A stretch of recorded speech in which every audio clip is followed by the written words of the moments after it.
வணக்கம். தொடர்வது விரிவான செய்திகள்.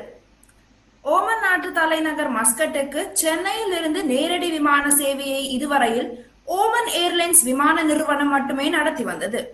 ஓமன் ஏர்லைன்ஸ் விமான நிறுவனம் காலை மற்றும் மாலை விமான சேவை வீதம் தினமும் 2 விமான சேவைகளை மஸ்கட் சென்னை மஸ்கட் இடையே இயக்கி வருகிறது. இது தவிர மற்ற விமான நிறுவனங்கள் நேரடி விமான சேவைகளை நடத்தாமல் சென்னையில் இருந்து மும்பை வழியாக மஸ்கட்டுக்கு விமான சேவைகளை இயக்கி வருகின்றன. ஆனால் பயணிகள் நேரடி விமானத்தில் பயணம் செய்ய விரும்புவதால் ஓமன் ஏர்லைன்ஸ் விமானங்கள் எப்போதும் நிரம்பி வழிகிறது.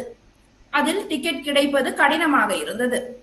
அதோடு பாரிஸ், லண்டன் உள்ளிட்ட பல்வேறு பெருநகரங்களுக்கு இணைப்பு விமானங்களும் மஸ்கட்டில் இருந்து இருப்பதால் மஸ்கட் சென்னை மஸ்கட் விமானங்களில் எப்போதும் பயணிகள் கூட்டம் நிரம்பி வழிகிறது. இந்த நிலையில் ஓமன் நாட்டில் உள்ள சலாம் ஏர் விமான நிறுவனம் மஸ்கட் சென்னை மஸ்கட் இடையே புதிய நேரடி விமான சேவையை இன்று முதல் தொடங்கியுள்ளது. வாரத்தில் வெள்ளி மற்றும் ஞாயிறு ஆகிய 2 தினங்கள் இயக்கப்படும்.